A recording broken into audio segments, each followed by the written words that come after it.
Are you ready? Just be 1 minute yet here.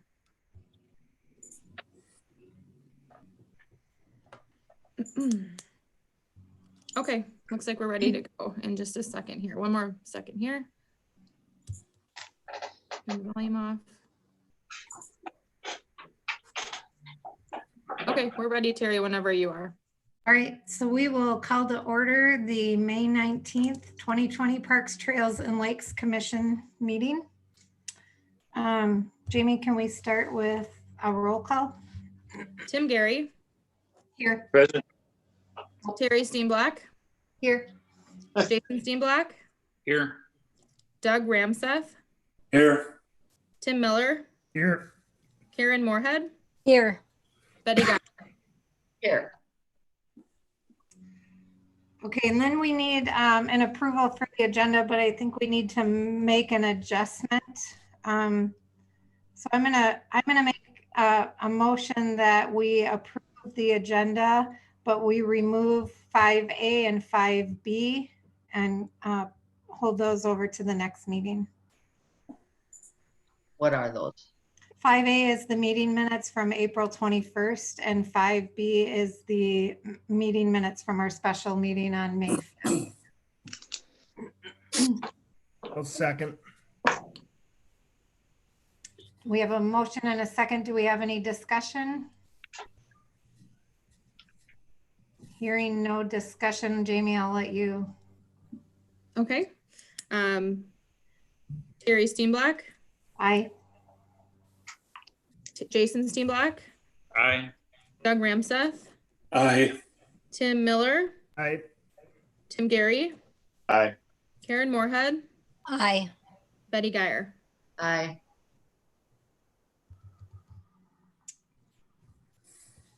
All right, and I don't know, I didn't see any emails, at least for the open forum. Do you have anything, Jamie, for the open forum part? No, I did not receive anything here from the city. Okay. All right, so then it looks like we can move on to the regular agenda, which would be 5C would be first on the list, which is the arts in the park. All right, so I'm gonna get to the screen share here in just a second so we can kind of all be looking at the same thing. I know it's tricky to not have the documents in front of you. So you should be able to see now my screen here. And I'll just kind of go through a couple things and then really just look at opening it up to the Parks Commission. I know this is a tough one and there's, many things to consider, but I'll just go through a little background. So at our last meeting, which we called a special meeting on Tuesday, May 5th, the sole purpose of that meeting was to talk about and make a determination for arts in the park. That was as a result of some feedback from City Council and some additional updates from Governor Walz. So we had that meeting and Parks Commission did approve to postpone arts in the park in the month of June and said we would kind of revisit at this meeting to see what our next steps are for July and August, given that we just did have another update from Governor Walz just recently. So with that, I provided a lot of information. Hopefully you've all had a chance to read through that. I really just wanted to highlight where we're at today, because I think if we look, tomorrow's gonna look different, next week's gonna look different. So this is really based off of where we are today. And we said we would look at what we'll know here on May 19th. So with that said, just briefly, we all know Governor Walz did not extend the stay-at-home orders, so that was lifted just as of yesterday. The state of Minnesota was no longer under the stay-at-home order. However, that executive order that was issued did still prohibit groups of more than 10 people from the different households. So that's our current executive order from the state of Minnesota. There's obviously, like someone had mentioned, there's a lot of language with that, but that's one of the key things that we're at right now today on May 19th. I highlighted here what that means for gatherings. So it calls out in the executive order things that are prohibited right now on May 19th, include things like the sporting and athletic events, performances, concerts, and anything that really brings more than 10 people together. So with that, I also just thought it was important to highlight one of the other emergency executive orders that was issued on May 13th that talks about protecting the rights and health of high-risk populations. Just kind of listing that, 65 and older, pre-existing health conditions. I think that, that's important to keep in mind. That's an executive order right now. We really still need to think about how do we, protect those certain populations, especially. I wanted to highlight what the CDC is telling us right now. And so they have some guidance out there for people like us trying to figure out what we do with a large group event. So I bullet pointed some of the items they talk about. Really, some of the factors are how many people do you have? How long of a space are you how long are you gonna be together? Talks about the level of transmission in your community at the time. And they do say it's, if there's ways to reduce the number of attendees is something they would recommend. So I did highlight their recommendation that says cancel community-wide gatherings or move to smaller gatherings. Just a quick Minnesota Department of Health report. As of May 15th, I just pulled a chart from the website kind of showing where we're at here in the state of Minnesota. We are close, over 15,000 cases now of COVID-19, with a peak expected sometime in late June or July. So that's still something that we have on the forefront, or what they're expecting. I just thought it was interesting to kind of note, looking at the community spread piece of this, there is some element of community spread in Minnesota, some unknown. So there's just that element there. So those are the three kind of areas I focused on, is what we look at as we're just making decisions on having a large event in Forest Lake. Just briefly, I'm sure you've been following along with the updates, but Governor Walz is explaining things using different dials. So these aren't necessarily where our dials are today. This is just the picture I could find to at least have that conversation. For example, social gatherings, the dial has been turned to small family gatherings. So 10 people or less is allowed right now. They have not turned to places of worship and sporting venues. However, I do know there's an important update tomorrow, I believe, on how they're going to recommend we move forward with sporting events. So as you'll see, the driving factor here is sporting venues and concerts are the last turn of the dial for the social gatherings. Those are larger and less predictable settings. So right now, like I said, we're at 10 people or less is what's allowed per the state. Other community events, I know this was a question last time, so I put some notes down of some surrounding communities in Washington County, what they're doing or what they've done. I've seen a lot of summer events just canceled altogether. And these are events that bring hundreds or thousands of people together. So this is just to kind of give you an idea. I did want to note that Market Fest did postpone their event, but they're just doing about 6 weeks, I believe it was, late July and into August. So a very, very short program. So just lastly, what does this mean for us and our event, and how do we move forward from here?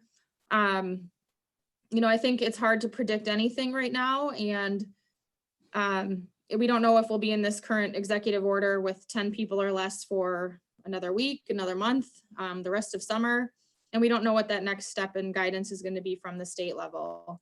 So, I think it's really tough to know how to move forward, and I think even if we were given the green light from the state, what is that going to look like for us to hold a big event? Is it going to be restrictions? Is it going to be setting up the park for a more predictable environment? We just don't know what some of those restrictions and guidelines may be. So, I think it's, given the current situation, it just seems as if for the city to put on a large event may be pretty difficult this summer, unfortunately. And Governor Walz is saying, instead of stay home Minnesota, it's stay safe Minnesota. So I think the question for you tonight is, I have a recommendation to bring forward. But really, even though a state home order is lifted, I think it's important to still consider, safety factors in this process. So with that, I'm happy to, well, I guess my staff recommendation, after much thought and consideration, is to, unfortunately, I think it's a tough decision, but, I recommend that we cancel July and August of Arts in the Park, and that would include the concert series vendors and food trucks.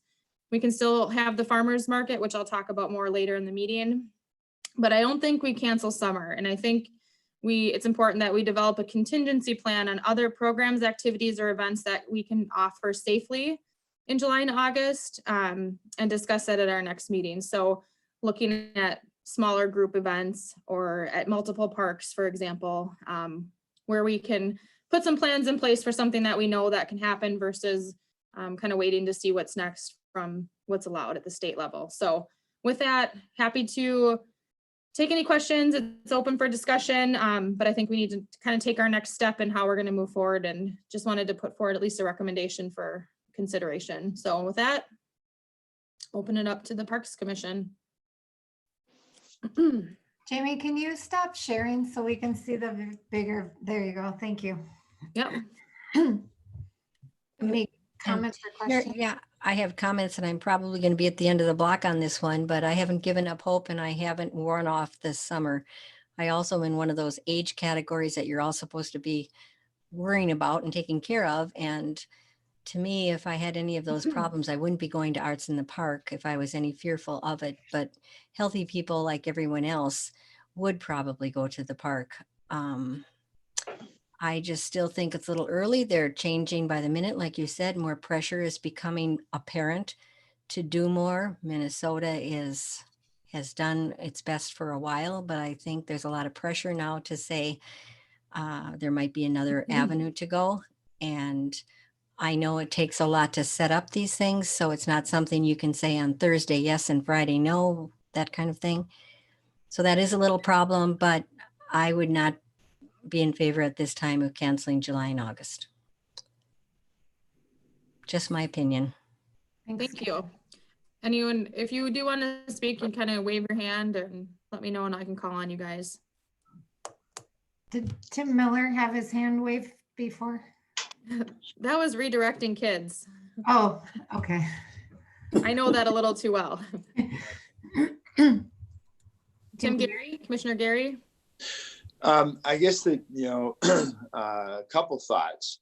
One, maybe we curtail vendors or downsize things, but I'm still kind of interested in the music part of it. Where the musicians have really been out of work for a couple of months. If we could maybe double up like 5 to 7, 7 to 9. And, whether we do wristbands, red bands for 5 to 7 and blue bands for 7 to 9 or something like that to keep the crowds controllable. Maybe you have a couple of food trucks, so there's a little bit of food and a little bit of music. Maybe you don't call it Arts in the Park. Maybe it's, Fun in the Forest or whatever it is. Because I think we've done a great job of doing Arts in the Park. But I would hate to see, the large gatherings we've got be curtailed down to, 250 people or something like that, and then people aren't having fun. But I think it's important to keep things going. It seems that, we have a lot of communities around us that are curtailing their activities, and I think being proactive but wise would be a benefit to Forest Lake.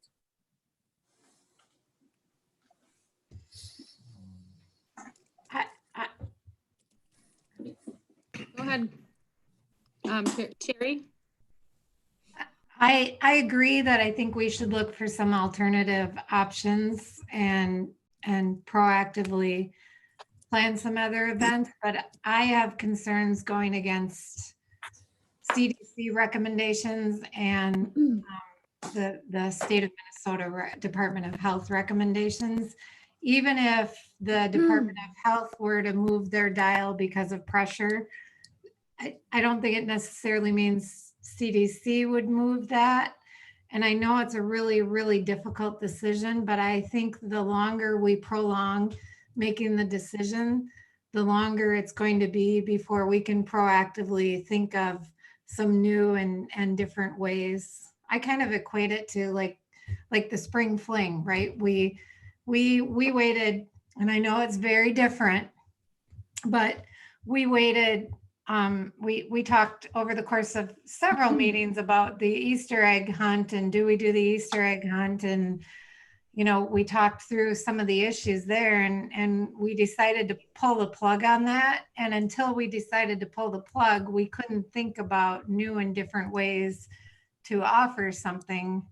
And I think that once we pulled the plug on it, we came up with something that was well received and was a good community event. So I feel strongly, like Jamie said, I don't think summer's over, but I think we can't move forward in trying to think differently and what we could do until we make a decision here. And what decision are you looking for? Well, the staff memo is cancel the remainder of Arts and Parks for July and August, and which includes the concert series, and then develop a contingency plan on other programs. So taking some time between now and June 16th to brainstorm some other things that could be done. So would you maybe set aside the term Arts in the Park and then come up with, say, again, just pick up Fun in the Forest, and now you have maybe a modified, so you maybe have 1 or 2 trucks and maybe have some music, so you've got something to do on a summer evening. I think that, if there are people that are, over 65 and are, aware or fearful of catching, they're going to stay away. But I don't think we should jeopardize people who are 5 and 17 and 27 and 43. They still have the ability to get out, and they're not, by statistics, they're not in danger, So I think that we should still provide something within the framework of what the CDC and Governor Walz is proposing. Yeah, I don't know what it would look like right now because I haven't had time to think about it, but I think I would be uncomfortable making a recommendation that goes against the CDC and the Minnesota Department of Health. So I am all for doing some things. I don't know what they are right now because I haven't had an opportunity to think about it, but I'm at a little disadvantage because I don't have an ability to raise my hand. So excuse me if I jump in. You're excused.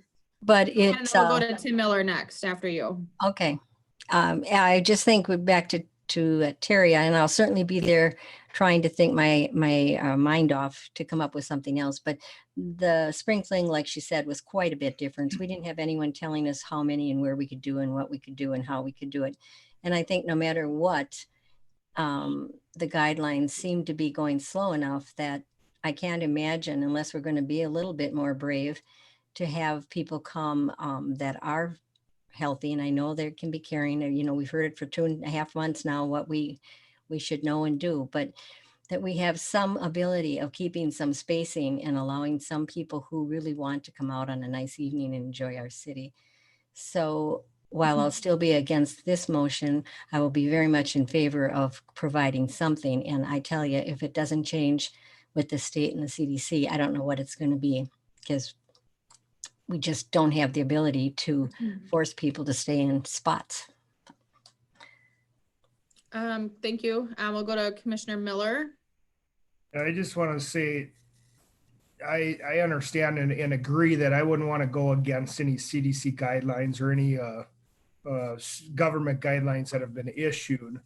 At that rate, I think those guidelines are for now, the here and now, and I do find I would rather look at opportunities of making Arts in the Park work in some way, if that's a possibility. I understand the challenges that go into figuring out how the spacing would work and layout and everything else, but I'm kind of side with Karen. I'm not super thrilled with canceling the whole summer series. Okay, any other, Commissioner Jason Steenblock? Just, as much, me and as much as everybody, we all enjoy Arts in the Park. And just by what the CDC recommends and the staff recommendations from Forest Lake, I think it's sad that we have to do this. But maybe we can find something down the road a little bit and kind of go back that way. Because if you just look at all the events that have been canceled throughout Minnesota and the United States, everything is 10 people or less here or there, and so that's my 2 cents. Thank you. Commissioner Ramseth. I think that it would be difficult to keep the right spacing. If people are really interested, a lot of people could come out. It would be difficult to space people appropriately. And then you're looking at a situation of telling some people to go away. I don't see how it's really feasible to abide by the guidelines that are established with social distancing and people coming and going from the event and passing right next to each other. How they would we could keep that in a abiding by the rules and keeping people safe. Thank you. Any other, Commissioner Gary? Well, I guess one of the things that I did last night, and I was just kind of curious about this as I thought about it, is I went down to the park and kind of walked around. And, you know, obviously I have an advantage because I spent some time looking at it and, you know, kind of making benchmarks in my own mind.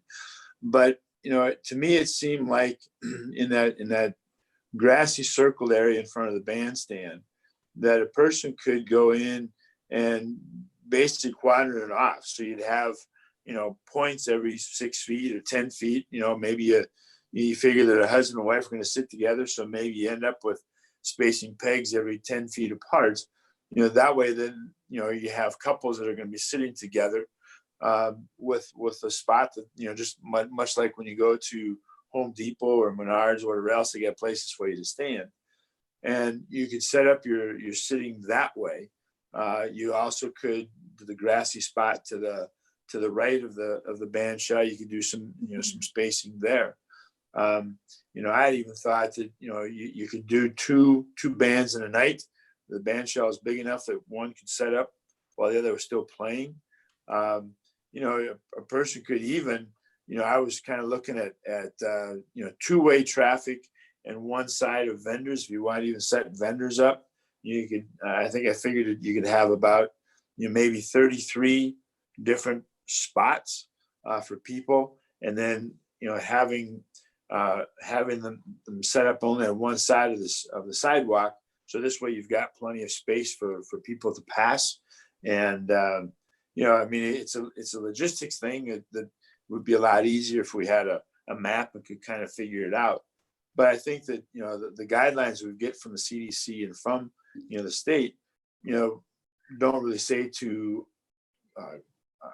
cancel, but maybe to work within those particular guidelines and work with what they will give us to have some sort of an event. I mean, it would be just, I think, tragic if you just spent the whole summer just sitting around twiddling your thumbs. All right. Any other comments from commissioners? Just to kind of circle back on a couple comments or feedback that I heard, you know, I think the logistics piece, there's a planning piece to this, there's a resource piece to this, there's a public health piece to this, and I think, you know, I feel like just in the last few days, because the stay-at-home order is lifted, I feel like everyone thinks that they're free and there's nothing to do with COVID anymore. Just given what I've seen and questions that I've received and everything. So I think we still do need to be cognizant of the public health piece to this. And it really is going to be a question of what the city of Forest Lake is comfortable with in providing that, to allow for the social distancing and spacing and making Lakeside Memorial Park a predictable event, I think would be a very large challenge. I'm not saying that it couldn't be done, but the amount of resources to limit the flow of traffic, you know, kind of control the environment of, you know, here's your spot to sit for the concert, but you can't go anywhere else except the bathroom. I think there would be some pretty heavy restrictions that would need to be in place. And that's all assuming we're still under executive orders similar to the current one right now. So I do think that there is, you know, Governor Walz talks a lot about having events that are predictable or environments and unpredictable environments. And the more unpredictable the environment is, the bigger the challenge that will be for the event. So with that, I didn't come up with a full list of what the contingency plan might look like, but I feel like Arts in the Park has been built up to be a pretty good community event that people enjoy. Good Neighbor Days in Hugo's canceled. There's events canceled in Stillwater, and really not much in White Bear Lake until August. So, you know, we have hundreds of people coming to Arts in the Park already. And, you know, could we be up against even more people coming if we're the only event happening in the community? So really, I think the contingency plan would look at other smaller events, maybe 50 people at the most, and maybe at different parks throughout the community to spread out the location sites so that we aren't all congregating in one location. So I think that as part of my staff recommendation, again, it's not to just sit back and do nothing for the summer here in Forest Lake, but utilizing the resources we have. You know, we're either going to put the resources towards planning Arts in the Park, which may or may not happen in August or September or whatever months, or potentially using those resources to do things that we know we can do safely in a predictable environment. So just clarification on the staff memo and recommendation on the contingency plan. Well, Jamie, would it be wise maybe just to, you know, make a blanket statement, say Arts in the Park is canceled, but instead we're going to be having events at you know, surrounding little parks, and maybe have a food truck there, maybe have face painting or whatever else, so that you can you know, forget about, you know, get Arts in the Park out of your mind for the summer, but at the same time you offer a contingency plan if we're going to have these other smaller events at surrounding parks, and there'll be 8 different parks, 8 different weeks or something of that nature. Something, yeah, I think that's a good summary of what we could focus our on. Of here's what is available to do in July and August, and it's going to look different. Maybe as part of our contingency plan, we plan one event, or maybe one concert, I should say, so that we're ready with that. If we get the green light, and maybe it's September and we can have a big event, or maybe it's October and we could then make those plans for just one large concert in the park, or, you know, something like that. But to run multiple weeks of large group gatherings in just, you know, however many weeks from now, it's just, I think there's a lot of unknowns and the planning piece to that of, you know, contracts and getting performers lined up. One of the questions from our last meeting in May 5th was, what would September look like? I think September would definitely be an option. A couple of the groups I've reached out to couldn't commit to September.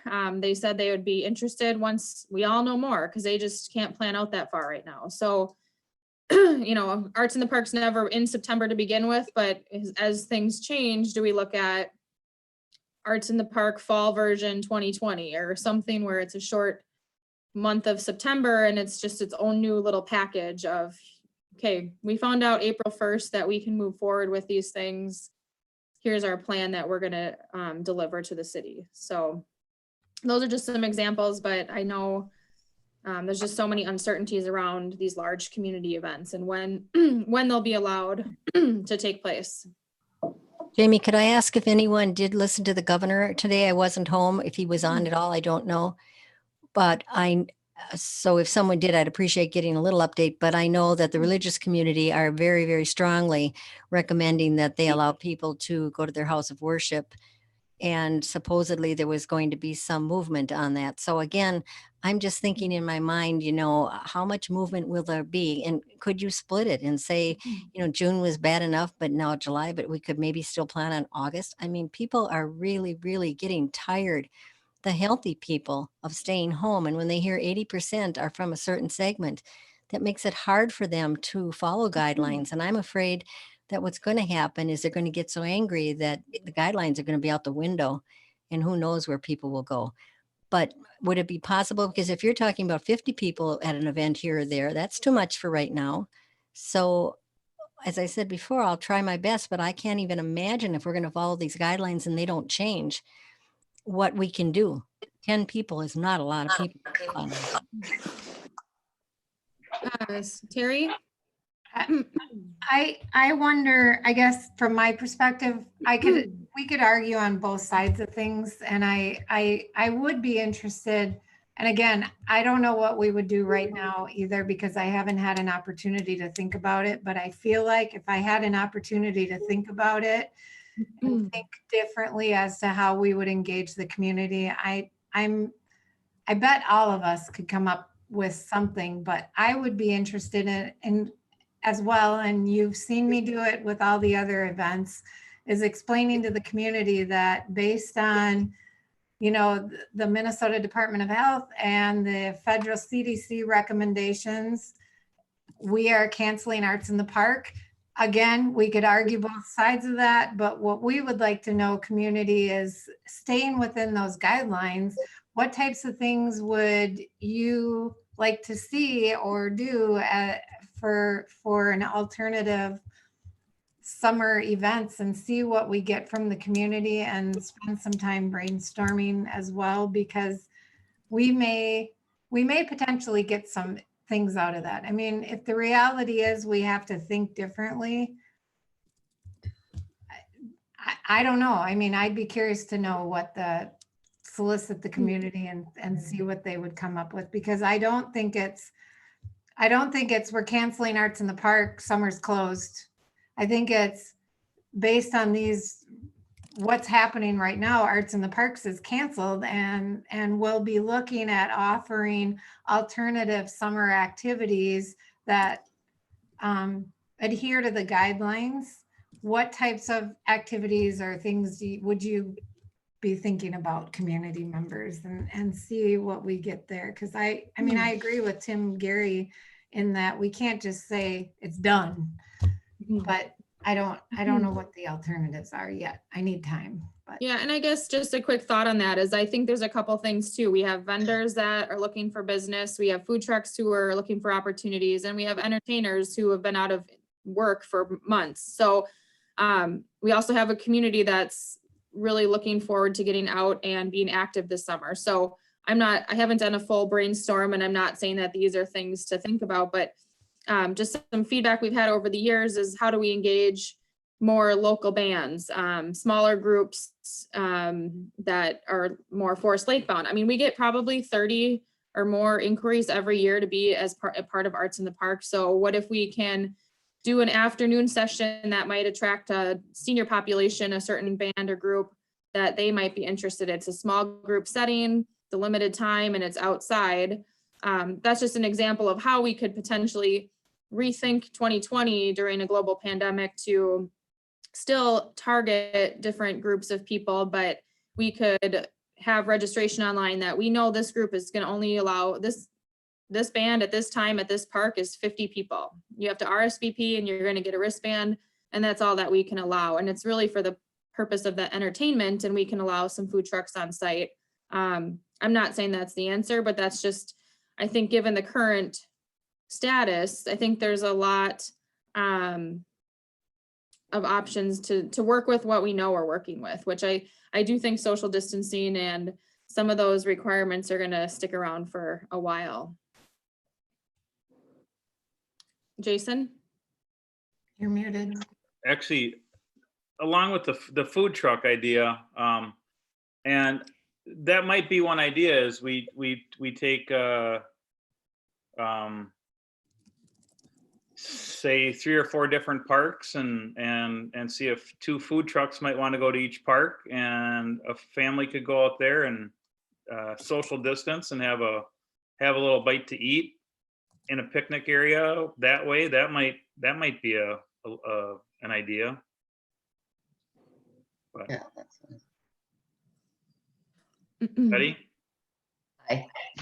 So it feels like we're not as far apart as it sounds like, right? I think I was hearing agreement that Arts in the Park as it has been may not work, but we're all interested in doing something and coming up with some good ideas that follow the guidelines, but still allow our community kind of get out and about.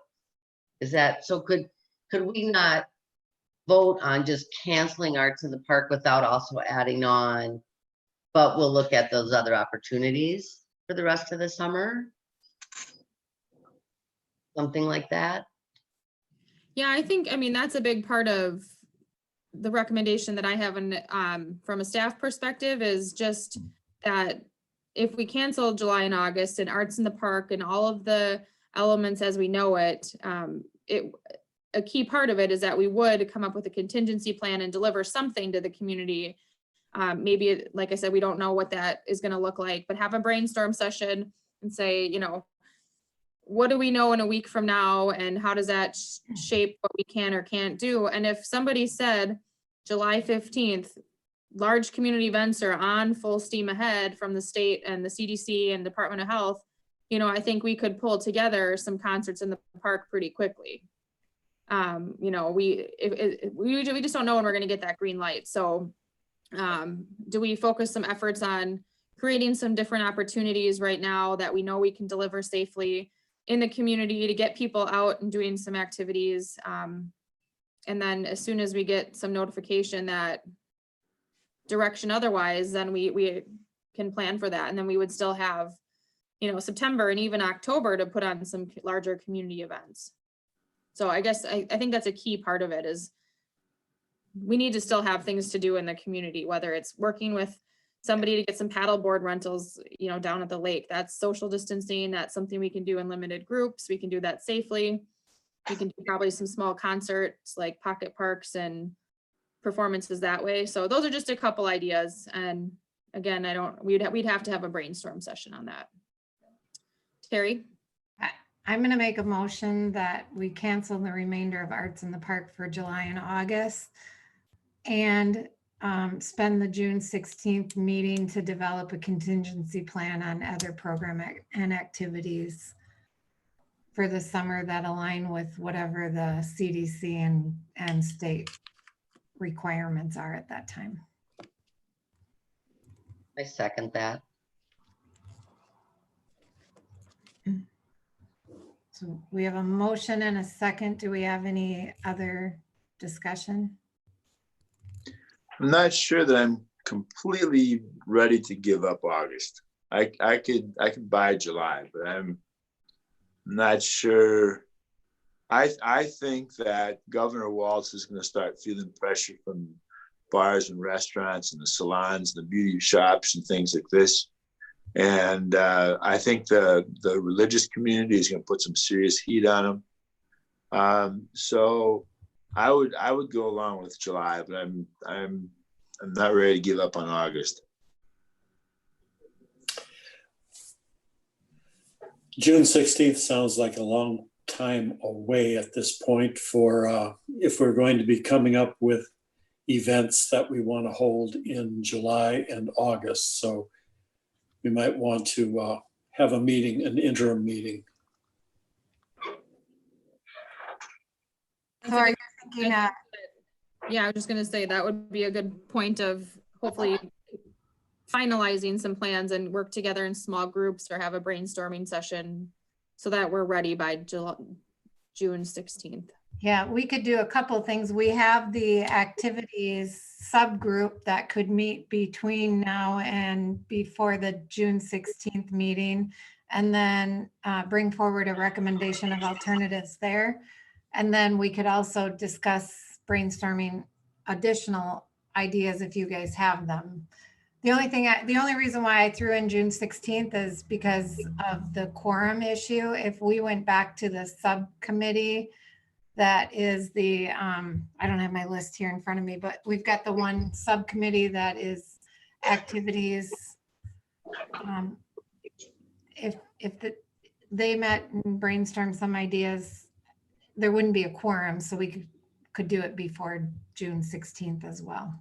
So, but we have a motion on the floor, and I haven't heard, I hate to say it, any other discussion, or do we want to vote on it? Or If with a motion and a second, if there's no more discussion, we we'll. have to vote? Okay, so I'll do a roll call. Terry Steenblack, Aye. Jason Steenblack, Aye. Doug Ramseth, Aye. Tim Miller. You're on mute. Nay. Karen Moorhead, No, Betty Geyer, Yay. Tim Gary. No. All right. So motion carries. From there, I can get together with the commission group that plans the community events, and we can start regrouping. And I think it's important that maybe the part of the contingency plan is putting together what could a mini event or something look like for August, if that's something that, Tim wasn't ready to give up August. So maybe we're just prepared with that as part of the contingency plan. But from a planning perspective, we can move forward and talk about that in the contingency plan. So with that, let me get to the next item here.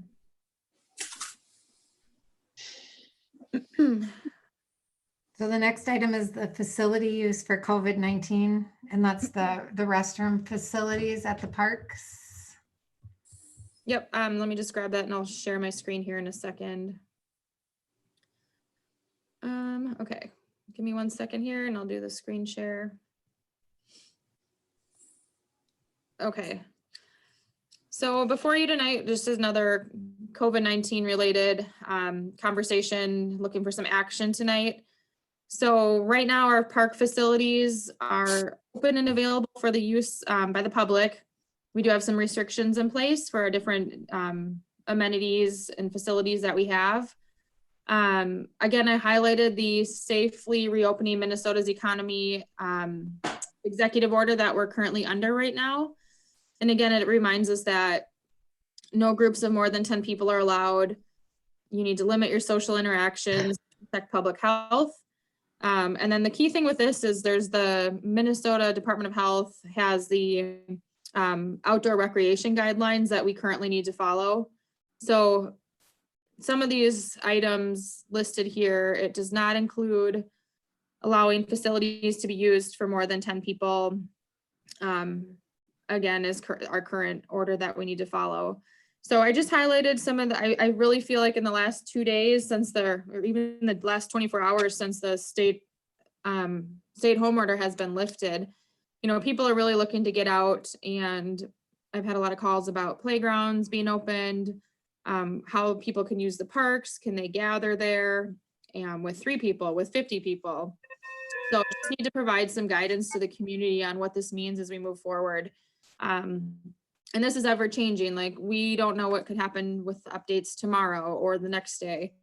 So as we navigate through this, I just thought that it'd be helpful that, I know the city is following executive orders. So just looking for some action tonight so we can let the public know what's allowed or what's not allowed. Can I have 20 people rent the gazebo tomorrow? If the executive order tomorrow still says 10 people or less, we would not authorize that. So just looking to, I recommend that we only authorize the use of the City of Forest Lake Park facilities that are in compliance with all emergency executive orders. And with that, I'll look for any discussion.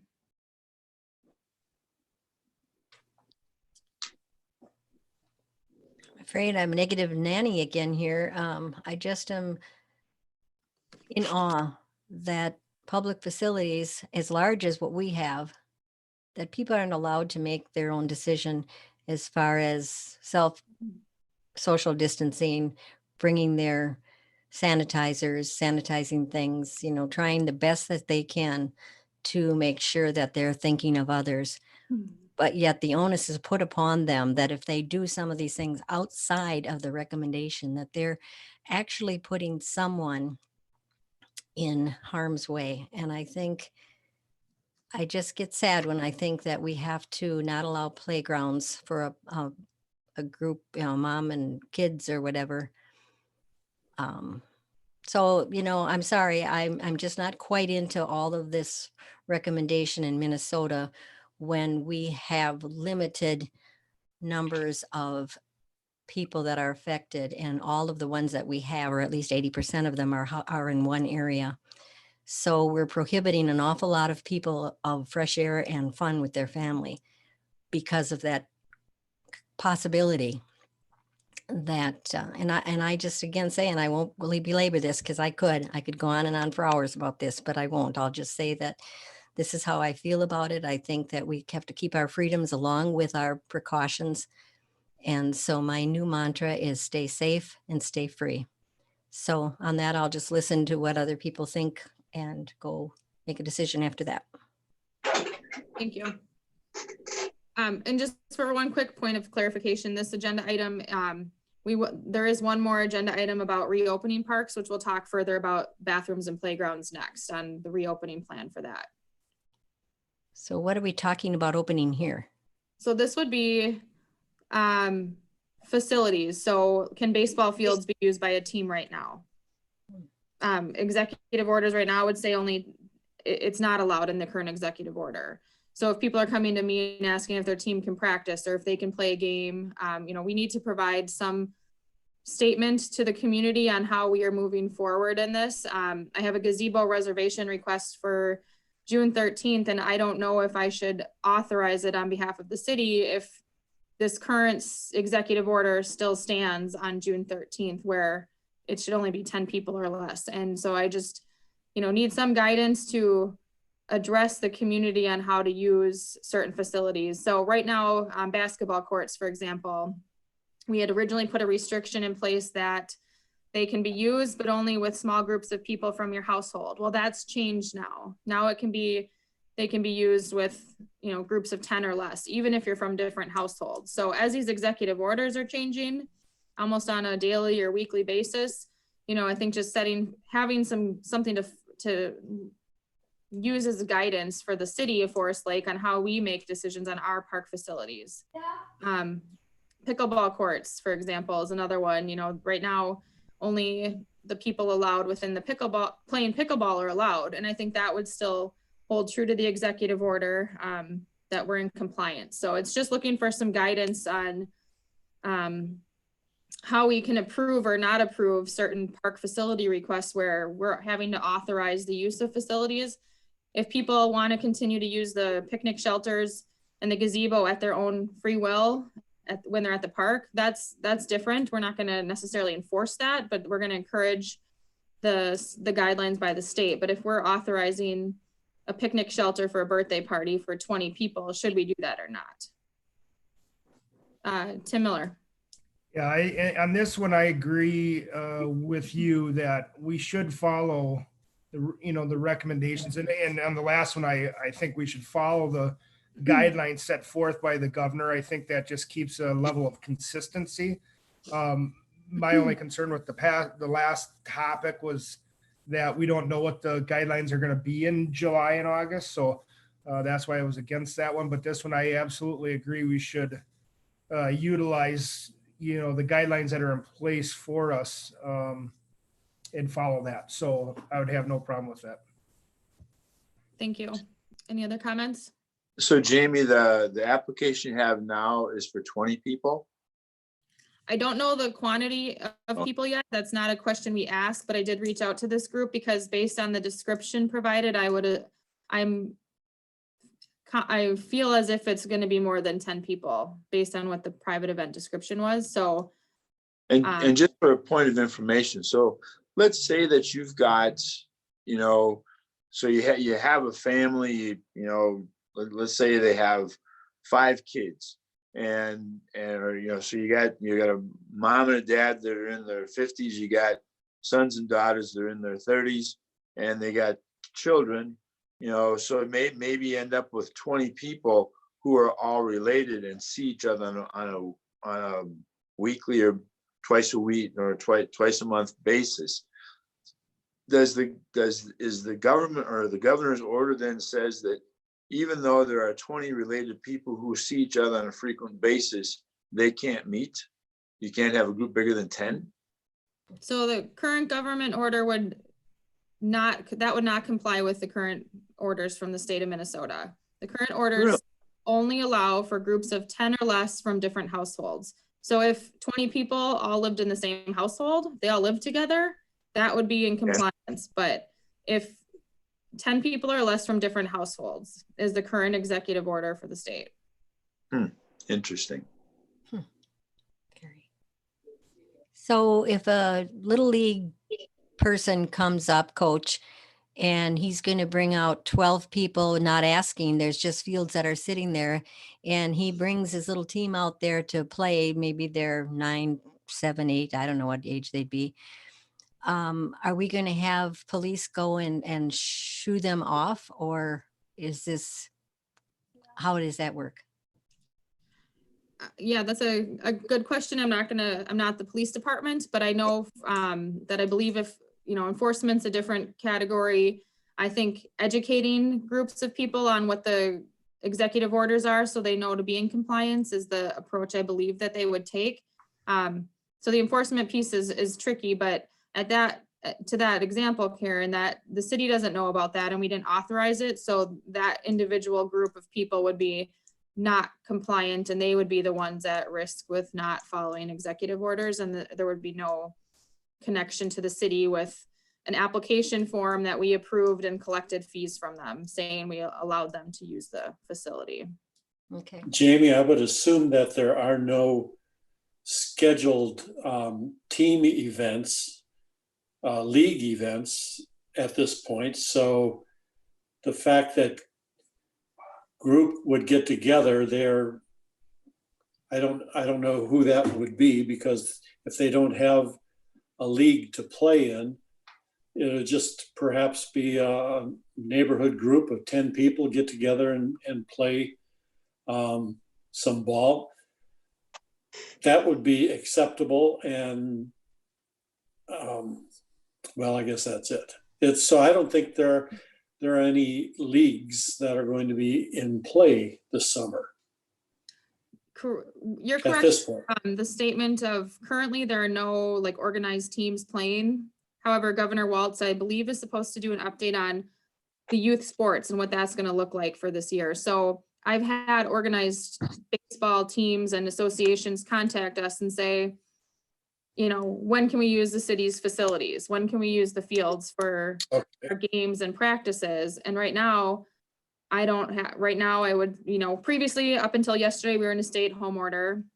Now we're, you know, the state's allowing 10 people or less. And clearly it's written in his executive order that does not include youth sports. Like that's not allowed right now. So if tomorrow he comes out and says, here's the plan for youth sports, they can start practices, they need to have 13 people on the field, they have to follow this X, Y, and Z guideline. Well, then tomorrow, can we align our facility use with that executive order?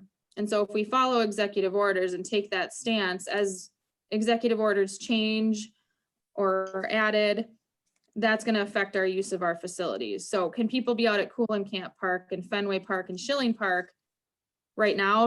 No, I would say no, because it's not allowed in the executive order. But if that changes tomorrow and it's authorized by the state, then this is just saying that we would then authorize that and let them use the fields. So it's really just a way to drive our decisions and make it clear so that there's consistency in what we're doing and why we're doing it. Does that help clarify? Okay, Terry? Does it make, yeah, I am unmuted. Does it make sense to make a motion that that the decisions related to the facility use align with the executive order and give you the discretion to be able to do that, so that we don't have to meet and revisit it, and potentially if the executive order changes and we have to get back together to make that decision, then we've maybe inadvertently created a gap between when things can happen. And so I'm just for the sake of discussion, I'm going to throw out a motion to allow staff to make decisions on the use of the facilities that align with the executive order and the CDC recommendations. I'll second that. Okay. So a second with Commissioner Ramseth? Yes. Okay. Discussion, Tim? So, okay, so my question would be though, so let's say that we have an uptick in the number of cases and they go backwards. And so now all of a sudden we're shelter in place again. And then you've had people, make arrangements for these shelters and things, and then you're going to go backwards on it. And now you have to cut back checks and whatever else. I'm almost to the point of saying maybe you until there's a bigger group, because I guess I just see Pandora's box if we start having 20 people and it becomes 40 or 50. Granted, the city's not, it's not the city's problem at that point. But, if all of a sudden now you got 40 or 50 rather than 20, and then you have an enforcement, it just looks like it's going to get real messy.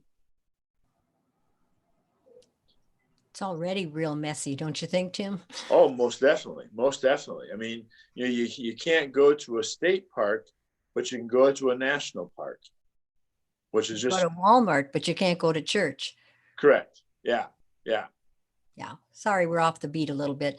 I guess I would almost be more in agreement of this one than the next one and the last one, because I know the city well enough to know that they're not going to take any chances of being taken to task or to be sued or to whatever if something comes up and isn't in the guidelines and we have taken money to allow that. And so if it's just using our facilities, and I can still have my little hopeful mind that there are some people that may go out in the park and do what they're going to do without telling anybody, I can see that more than, and I can see this one more, because then it's not us giving permission, but it's not us taking away their right to go and do something if they choose to do that. Okay, thank you. Any other discussion?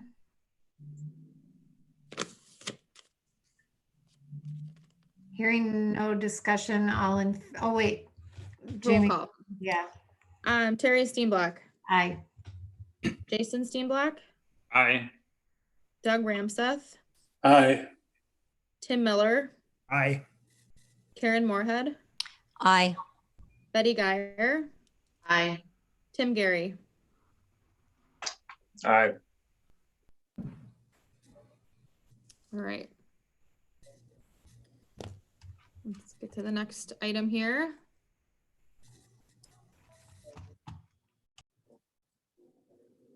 Just give me 1 second here. Okay, so the next item is park open/reopen plan, right? Yes, And is that the one that starts on page? 36. Okay, And then I'll share my screen again here. All right, so before you is a staff memo with a park reopen plan. And I really didn't know what to call it because parks really haven't, we had a weird, obviously an interesting year with an early spring, and then we had COVID-19. So parks opened a lot earlier than we thought, just because people were looking for space to get out and enjoy the green space. So typically though, typically this is kind of the time of the year where we're really getting bathrooms opened up and facilities ready for the season. So things like the bathrooms at Lakeside Memorial Park, we have a few parks that get portables delivered, and just kind of cleaning up and making sure we're ready for the busy months of June, July, and August. So when the whole COVID-19 pandemic broke out in mid-March, we immediately closed the playgrounds. That was kind of following some recommendations from multiple sources, and also close the bathrooms. The bathrooms were not open yet, but we have not made the decision to open them at this time. They're still temporarily closed and portables have not been delivered. So now's that time to, as we're starting to see things change and slowly lifting up restrictions, we're getting to nice weather, people are at the parks. One of the priorities is really, trying to get those bathrooms open, but doing it safely. So, and additionally, playgrounds, obviously everyone's looking forward to getting their kiddos out and using the playgrounds as well. So tonight, those are the two things that we're going to talk about for the parks plan to reopen. There is one more element I don't think we need to talk about tonight, but as we wait to see, and probably for our next meeting, there's also potentially the conversation of the public beach. I don't think that's appropriate for tonight at this time. So really focusing on bathrooms for the public and the playgrounds. So I shared with you some guidelines from the National Recreation and Park Association. Outdoor restrooms, again, they really want you to try to get those opened as quickly as you can because they promote healthy hygiene and public health. So with that, here's some of the recommendations that they brought forward. So you have to make sure you're cleaning and disinfecting regularly. You have stocked supplies for hand washing, so soap and sanitizers and things like that. So those are some of the considerations. And then furthermore, with playgrounds, obviously playgrounds are not cleaned or sanitized regularly, or if at all. So that's a concern. And there's also the challenge of social distancing. Kids obviously may not be aware of what that means depending on the age of the children, and they're just there to play and have fun. So those are some of the challenges as it's relating to public health and community spread of the COVID-19 virus.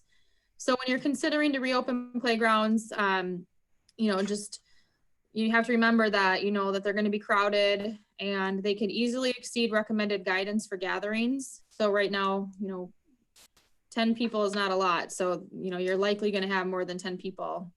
It's hard to keep the surfaces clean and disinfected, and kids just are playing and they don't know they're not cognizant during their play to not touch their face or their eyes or their mouth. So those are some of the public health concerns and why playgrounds have been closed. I've seen a lot of playgrounds open by cities across the country in the last couple of days, particularly, especially like in the Minnesota, Wisconsin area. So, it's a choice that each city can make. It's not anything that's prohibited specifically in an executive order. Again, the 10 people in an area practicing social distancing is the executive order right now. Otherwise, it's up to cities on what to decide on how they handle their amenities. So with that, I put together some ideas, and I think we can be ready to move forward with getting the bathrooms open and the playgrounds open. Again, per our last conversation, that we just need to make sure we're complying with guidelines from the state, the CDC, and the Department of Health. So what you see here, Lakeside Memorial Park, obviously we have bathrooms there, and these could be cleaned at least one time a day and multiple times on weekends when staff is, park ranger staff is present and on duty. We can notify the public when they were last cleaned. We can put signage up that notes that these are high touch surfaces that may not be cleaned after each use, and not allow more than 10 individuals in the bathroom at the time. Portable restrooms, again, you just kind of opening and closing of the doors. So high touch surfaces will not be cleaned or sanitized regularly. And we also would kind of warn that use at your own risk. I believe all the porta potties will have the hand sanitizer. Hopefully that remains in there and not taken, but there should be hand sanitizer as well. The thought on the playgrounds is that we can open these, but post signs that they're not sanitized and use at your own risk. And from a city's perspective, given the current executive orders, I think we should make a note that try to limit it to 10 people from different households at a time, which I think may be tricky, but hopefully people could kind of take their turn to use the playground equipment. So with that, I think it's also to remind people that, you know, we still have a virus lingering in the community, and here are some things you need to think about, and encourage all of the guidelines from the CDC, and really leave this one up to personal choice. If you're going to use the bathrooms or not, if you're going to use the playgrounds or not, and really just recommend to be cognizant of practices that you need to take care of to be safe and help keep the community safe. So with that, my staff recommendation is listed as open the public restrooms at Lakeside Memorial Park effective Friday, May 22nd, following the reopen plan listed above. Distribute portable restrooms to the designated parks as soon as next available by the provider. And then open playgrounds effective Friday, May 22nd with the plan listed above. So with that, open to any discussion. Otherwise, looking to take action on our reopen for the bathrooms and playgrounds. Jamie, will the rangers be trained on how to do the cleaning of the restrooms? Yes, I actually was at the park today. We have one staff starting to just do some cleaning from the winter. Bathrooms are not open for use by any means, but we're just starting to look at what we need to do and supplies that we need. We do have hospital grade sanitation available at the park, and they would receive some training on how to properly sanitize bathrooms and other high touch surfaces. Jamie, it might surprise you, but I'm going to make a motion on this one that we accept your recommendation for opening the bathrooms and the playgrounds. It finally allows somebody like a parent to decide what they want to do. And, you know, I'm very, very thrilled to see how you've written it up. I think that does make them safe and yet free. I'll second. Okay, so we have a motion and a second. Any discussion? Hearing no discussion, we'll let Jamie do the roll call. Okay, Terry Steenblock, Aye. Jason Steenblock, Aye. Doug Ramseth, Aye. Tim Miller, Aye. Karen Moorhead, Aye. Betty Geyer, Aye. Tim Gary. Aye. All right, that was. See, you let freedom in and it goes better. Note to self. All All right. right, so next on the list was just the discussion on the 2020 work plan for quarter 3 and 4. Yes, let me just pull this up. I have the last version of the work plan. Just give me 1 second to transition here. And then while you're pulling that up, Betty, I'm not sure if you're aware, but the work plan is just a compilation of things that came together through community feedback, and think about it as kind of like our strategic plan or our guiding principles. So we identified priorities for the 3rd and 4th quarters, and then looked at, you know, before we take on new stuff, can we accomplish what we've got here first? And can we revisit it every meeting? That's the really quick boiled down. We can talk in more detail offline if you need it on the history and the Okay. background. Thank you. All right, so just with that, this is the last document, and I guess tonight, I know we try to make it a goal to at least look at this every meeting. Maybe if we just take a few minutes to look at, since we last looked at this document, June will be the last month of Q2. And I think we have some things yet that we can still do in Q2, but just wanted to at least look at this again so we can kind of be on the same page with some things, and then also start looking ahead to Q3 and Q4. If there's anything that comes to mind that you would like to tonight to think about, or you guys can send that over to me if it's not tonight. But I think we should really start looking at our Q3 and Q4 plan so we can have that finalized for our June 16th meeting. So just a couple of quick comments. Again, I didn't take the time to update this because I thought we could just go over it. We still are in this Q1, Q2. So it is a working document. Obviously we made some decisions on Arts in the Park tonight. So I think we should add to programs and events for right now. We have to look at some other alternatives for this year. But just open this up for discussion if there's anything yet. Let me just look here quick. One more thing. Update. if there's anything else, I know we have a maintenance list we should probably get together yet for June because we're in the summer months. But if there's anything else for Q2, otherwise, just if you have any thoughts or things that come to mind for Q3 or Q4. And if it's not for tonight, at least we've looked at the document and you guys can send it over in an email so that for June 16th, I have a draft Q3, Q4 document.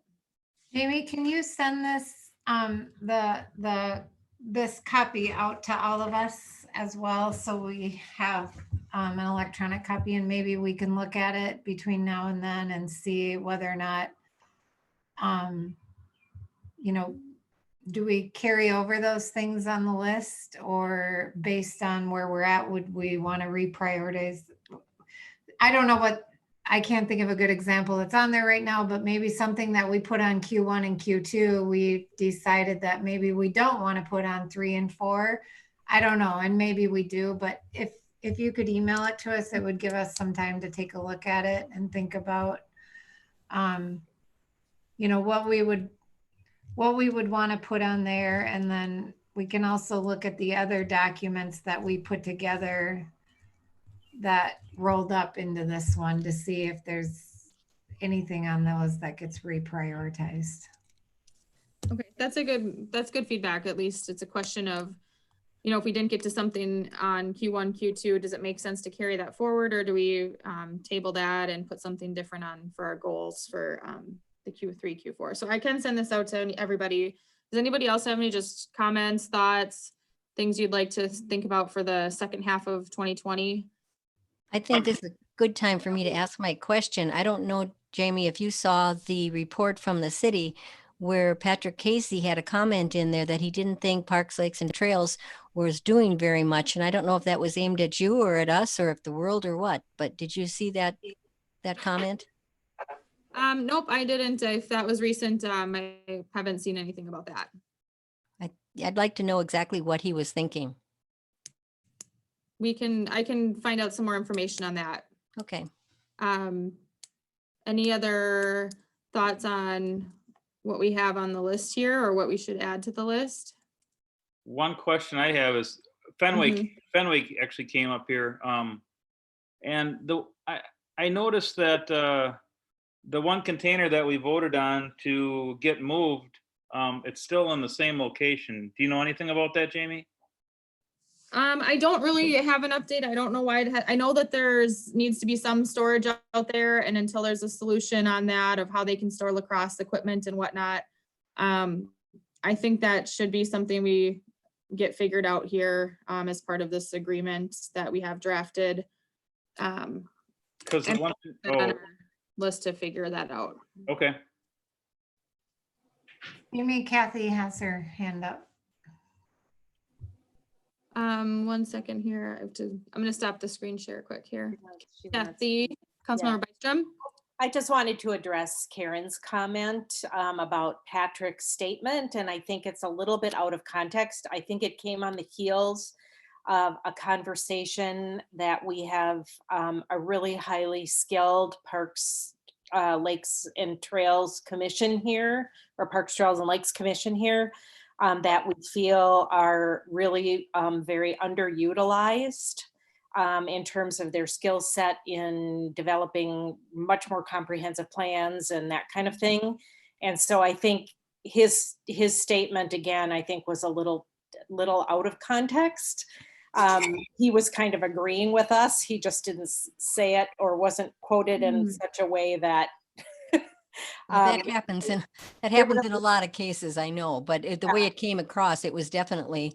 Yeah, no, I don't think it was intended at all to be a slight. I think it's exactly the opposite, because it came on the heels of a conversation we had as a council about how highly skilled this team was and how amazing your ideas were, and that we really thought that you had much more to contribute than we were actually seeing at this point in time. So thank you. Cleared that up because I think Mara tried.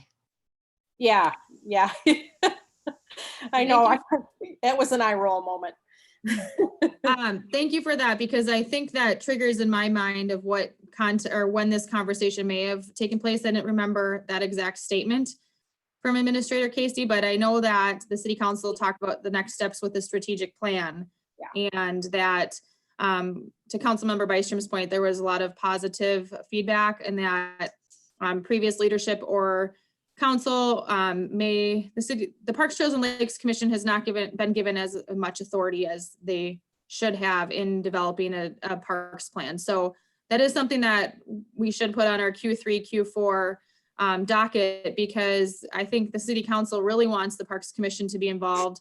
And I think Administrator Casey is encouraging you guys to be a part of developing what is your vision and what's your plan for moving forward. So thank you. That was the background of it. So let's put that strategic planning session, creating a park vision as part of the strategic plan for the Q3, Q4 document.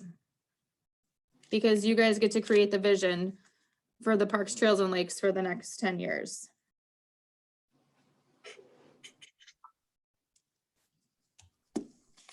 Any other comments, or should we move on to updates? Updates. Just a brief update on the farmers market. Executive orders do allow for farmers market because it's an essential service and provides healthy foods for the community. So we are moving forward with this, and I can share with you, this was one where it's, you kind of had to look at everything and try to figure out what's the best way to create a predictable environment, limiting the number of people to align with executive orders. So I did a little bit of, it took a little time to get here, but I do feel comfortable with plans to move forward with the farmers market. I'll share with you kind of my ideas. This map needs to be changed a little bit, but I can just talk you through the overall concept of how we can do this safely. First and foremost, we'd have to have it at the city center, still on Tuesday nights. And what you'll see here is the front of the city hall. So originally I was thinking of a drive-through option where people would come in here, follow the arrows, and once you're in this little shopping circle, you can drive around once or twice and stop in front of the different booths and do your transactions through the driver's side window, not leaving your vehicle. That was when we were in the stay-at-home order. Talking to vendors, there were some questions or concerns on how that would work. So given that we can have groups of 10 people or less, I'm going to keep the same space, but I am going to allow for people to do the traditional kind of shopping the market. They can come in and walk. Some of the restrictions that will be in place, no more than 10 people allowed in the shopping area. Let's just call it that for now. So people can come in, they can shop the different vendors following social distancing. Vendors will be spaced apart, and there's going to be lines, wait in line with social distancing. There's one exit, one entrance and one exit to allow control of that environment. And so people can park, whether it's over here in front of the side of the building over here, but it'll be a very controlled environment. You can see, given the natural layout of this parking lot, it's going to be easy to put a couple dividers in to just really keep it a controlled environment, allowing only 10 shoppers at once. Again, we'll encourage people to come with a list ready to be prepared to do their shopping. Really, we are going to encourage just one person per household to come do the shopping. So it's not bring your whole family to get your farmers market items. So with that, we have 7 or 8 vendors right now that are still interested in participating.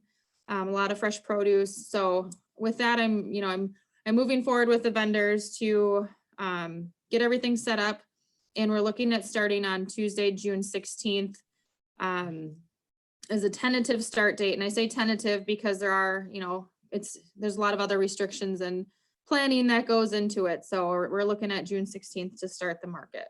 So if there's any questions on this, it's all in compliance with executive orders and creates a really safe, predictable environment for shoppers. Otherwise, if there's no questions, I can move on to the next update. That looks good, Jamie. All right. I'll keep you posted as we navigate through that. The next update is just the facility use agreement with the Forest Lake Area Athletic Association. I did hear back from flaw on this. The one question was regarding the priority use of the fields. I'm going to share with you what was presented to the city, and I'm going to get this updated to share at our next, or on the next city council agenda. So what you'll see here, I'm just going to read it. And it's just, I think this is something that the city can be in agreement with. I think it summarized well what we all talked about. So it's priority use shall be defined as the association having the first right to book event dates for the fields during the term of this agreement. Where no event is scheduled by the association, the city may schedule events with other operators.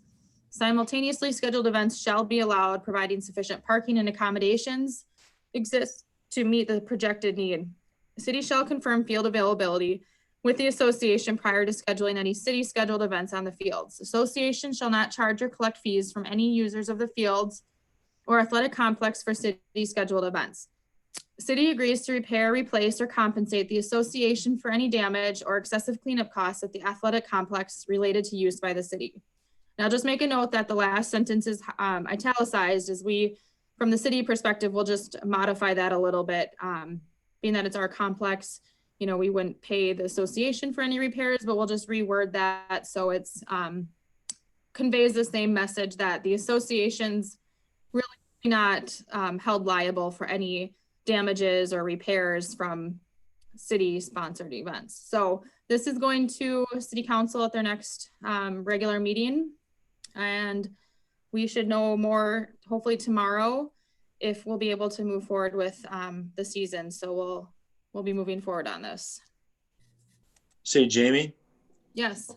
Okay, so we had talked at one point in time, maybe the last meeting, about in the event there was a conflict. So you have a ball tournament that gets rained out on Sunday, so they've got to make their final games up on Monday, and the event and the field has been scheduled by something for the city for Monday night.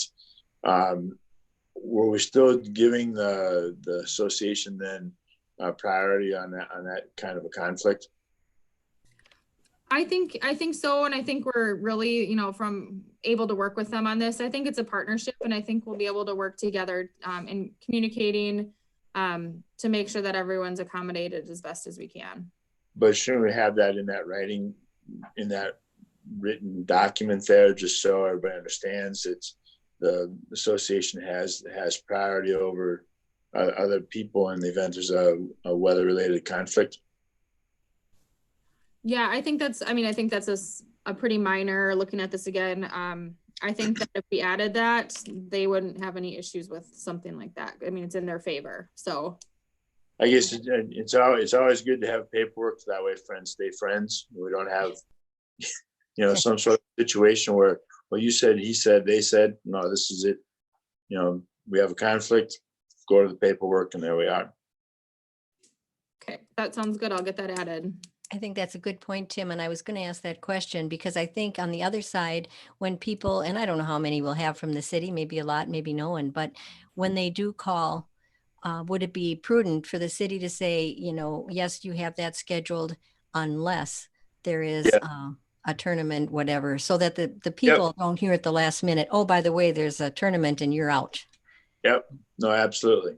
I mean, that should almost, if they're signing a contract for the use of that facility, I think that should be in print on the contract, and lets them know that, you know, you have this, provided there's not a weather-related conflict. Right.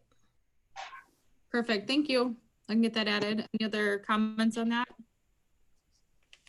No, just as long as you are making the change, I'm glad to hear you're making the change, because if it's our facility or the city's facility compensating them, I don't know what that would look like. So I'm glad you're making that change.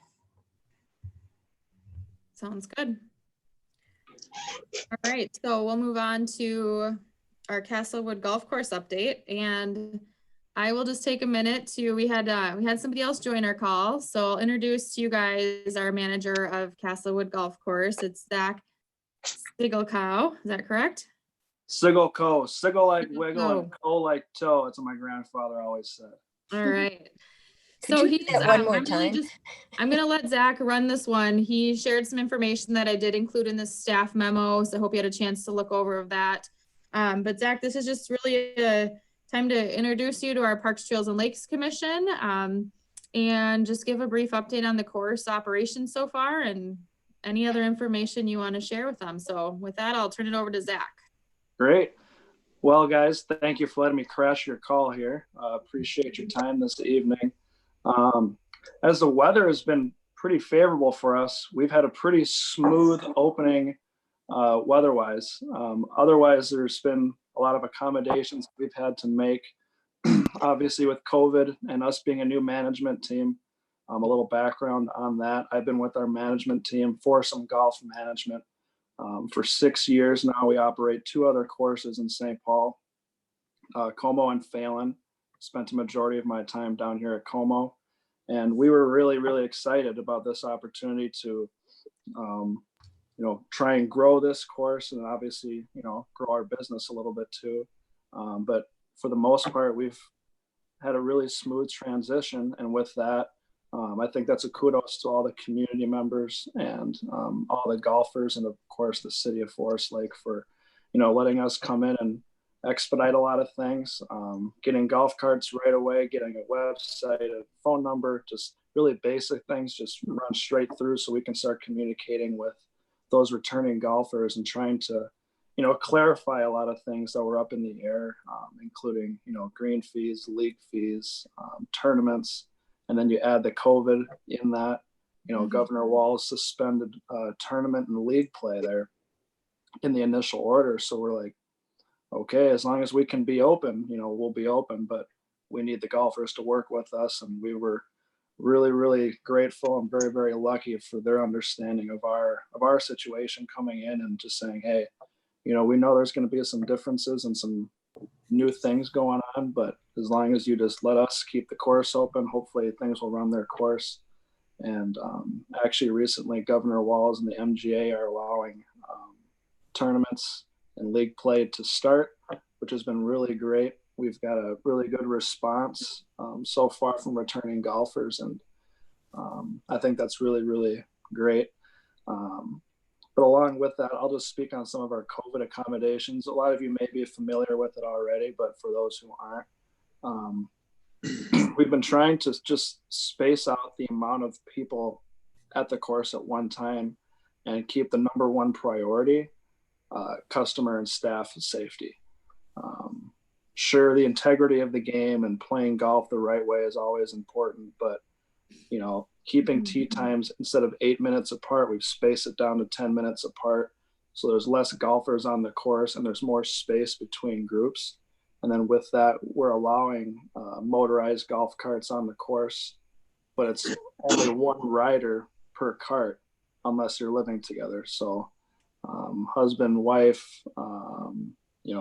children, spouses, anything like that, roommates, they just have to verbalize that with us, and then we enforce that. And then following each use, we've really trained our staff to be on top of it with disinfecting and cleaning the cart, which adds to a little bit of, the day-to-day tasks for those staff because they're usually pretty accustomed to just checking in the golfer, greeting them when they come in after their round, and then just leaving it. So there's a lot more hands-on activity with the golfer, not letting them touch a bunch of stuff inside the cart when it's already been sanitized. So we're trying to reiterate and communicate our policy. Then with that, push carts and other movable things on the course, we always disinfect them and clean them. But on the course itself, when we talk about the integrity of the game, we've had a couple folks speak up with some constructive criticism, but I'd say 98% of the people have been absolutely understanding. Instead of letting the ball roll into the hole, we've set up PVC pipes that stick up over the hole. So when you putt it, the ball actually deflects off the pipe. And that's what counts as a stroke or what counts as letting the ball go in the hole. We've actually ordered up this really cool device and we're looking forward to when it comes, we can put out the video on Facebook and our website, but it's actually going to allow the ball to go fully inside the hole, but there's a little lever that sticks out on the golf pin itself. So then you can lift it up with your putter, lift up the lever, and it brings the bottom of the cup to the surface of the green and the ball rolls off. So it's kind of slick, and I think it'll be a good way to keep everybody safe. But we've been really fortunate to have people come back and understand, you know, we're a new management team. There's going to be a few differences here and there, but for the most part, we've really enjoyed working with everybody. And I just want to thank you guys again for letting us onto the course and letting us into the city. If you guys have any questions or anything, I'm more than happy to field a few. One, Zach, welcome aboard. I'll have to practice your last name. You went pretty fast about how to associate it with something, but we'll get it. I'm just wondering if you're going to continue to have the youth leagues and work with the young people as that has been done in the past. Absolutely. That's one of our number one priorities. And we're in the final stages of putting out some communications on that. We were just kind of in lieu with the whole distance learning and who's on what schedule, because we know kids are home, but we don't want them out of the house, you know, Tuesday or Monday morning at 9 a.m. when they should be, you know, on the books.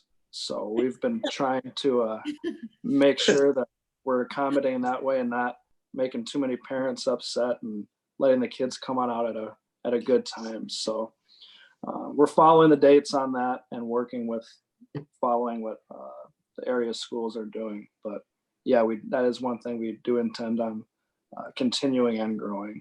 Good. Thank you. I saw Kathy's hand pop up there. Hi, Zach. I live across the street, as you well know, so have an opportunity to observe, as I have for years and years and years. We've lived here for a long, long time, and we've seen this course ebb and flow. And I want to share with this team, since they provide some oversight to the work that's happening there, that you guys are just doing an outstanding job, and doing an outstanding job under some very unusual circumstances. And it's really evident and very obvious. And it's just, I think COVID has been good for golf, actually, you know, with the limited recreation opportunities. I've seen the course busier at times than I've seen it in a long time.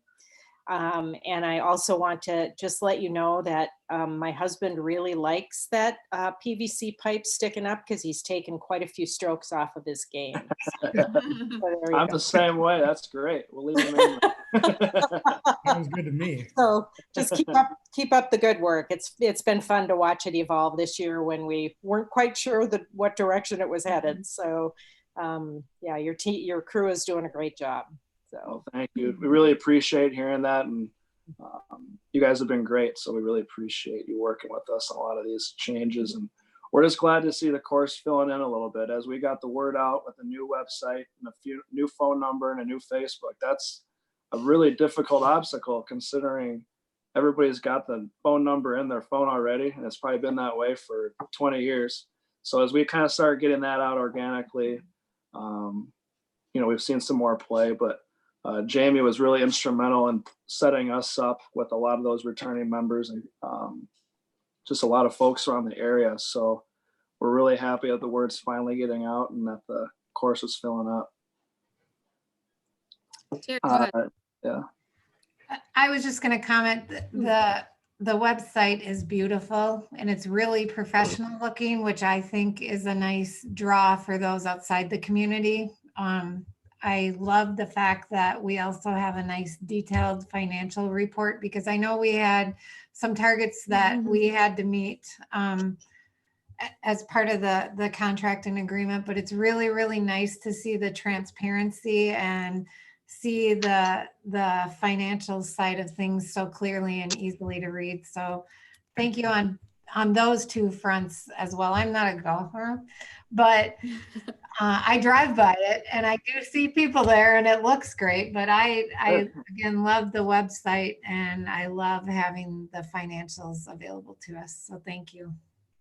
No problem. Yeah, that website was pretty fun to put together because it's a fresh start and we're able to just hear some soft feedback from folks right away, like, what do you want to see? Well, I want to be able to book and pay for a tea time online. And then it worked out really neat. Well, not neat, I shouldn't say that. But with the COVID stuff, we had to do that. We have to make these prepayments and pre-bookings and stuff. And with that little piece of feedback, it, you know, really jump-started and kick-started our journey into starting the accommodations lists. And yeah, we've been trying to be as transparent as possible. This data is so important to the commission, to us, and to the community, justifying the use and showing that people really do care about the course is something that's important to us, and we try and let that reflect in the numbers as much as possible. Zach, can you just take a minute and talk a little bit about some of the specials you've run and how that's helped at the course, or what you're seeing as a result of that?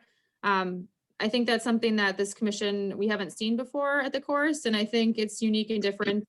And I think if you go and just take a minute and just talk about what you guys are doing, analyzing the days of the week, the hours of when people are golfing and whatnot. If you want to just speak to that and see how that's going. Yeah, it's something we try and get really creative with, and it's all data driven. So for the first 2 weeks of operation, we didn't put out any daily deals. But what we have started to do as we start to learn, okay, these are going to be the days where people aren't coming out as much. These are the times. And I think I've sent this out and you guys might be able to reference it otherwise. But what we see is like early mornings and mid afternoons before people get off work traditionally, a little bit slower. So what we're able to do on the back end of our software is discount tee times and make them available. We can actually make it online only to try and build our customer database and gather some email addresses to get the word out. That was successful right away.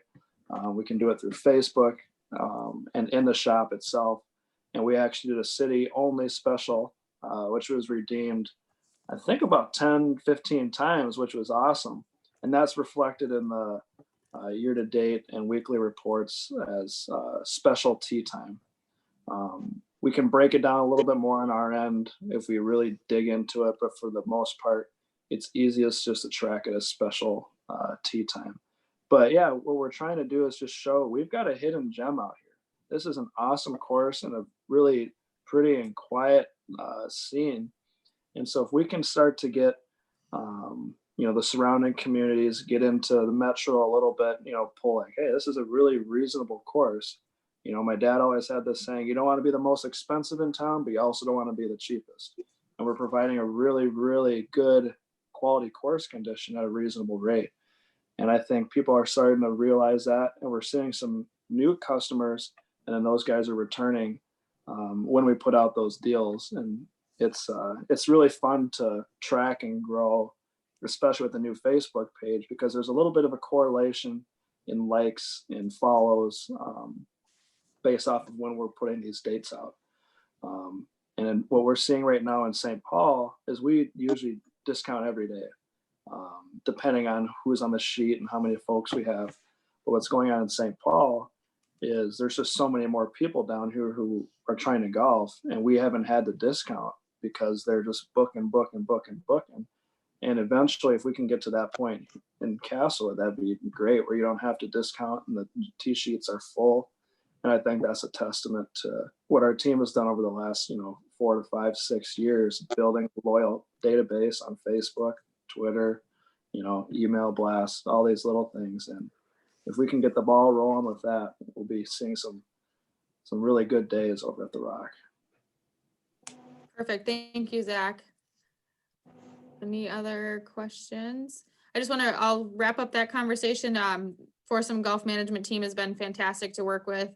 I've been very impressed with the quick turnaround, how quickly and efficiently they've been able to secure equipment, staff, all the resources needed, and extremely impressed from what I've seen so far. So thank you to Zach and the whole Foursome Golf Management team. I think it's a great partnership, and I'm excited to continue on this journey with them and see what we can accomplish. So thank you also for taking your time tonight to join us and introduce yourself to the team. No, thank you guys. Appreciate your time. Yep, thank you. Thank you. Jamie, Thanks. Take care. Jamie, thanks to you as well. I mean, this was a tough issue, and it had emotional strings attached to it and everything else. And you really persevered and stuck through it and worked to find us a good partner. So thank you to you. You're welcome. It's nice to see people out there, and it makes me feel good to know that people are out enjoying, and I get to try. I'm gonna hit the course on Friday, so it'll be my first time golfing Castlewood. So I'll report back my next staff update. So thank you. You have to let us know what you think of the PVC pipes too. If it's helping you, if you want something else, you gotta let us know. I'll let you know, and I'll take all the help I can get. Then they have to fill in some of the water holes. Yeah, you're gonna have some extra balls over the weekend. Thank you, Zach. Thank you.